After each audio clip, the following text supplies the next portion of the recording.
পটল চিংড়ি করার জন্য চিংড়ি মাছটা আমি হলুদ নুন মাখিয়ে রেখে দিয়েছি। এটাকে আমি এখন ভাজবো।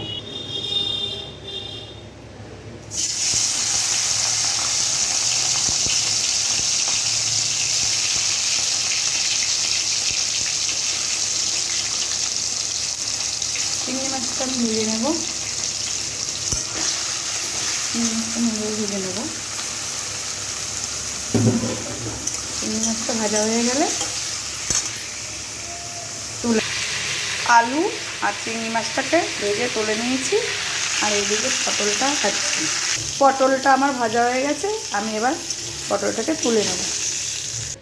পটলের ফোড়ন দেওয়ার জন্য আমি এর মধ্যে দিয়েছি তেজপাতা, শুকনো লঙ্কা, জিরে আর গোটা গরম মশলা দিয়ে দিলাম।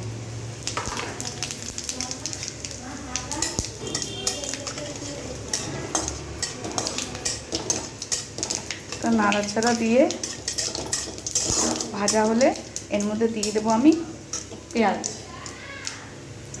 পেঁয়াজটা দিয়ে দিলাম।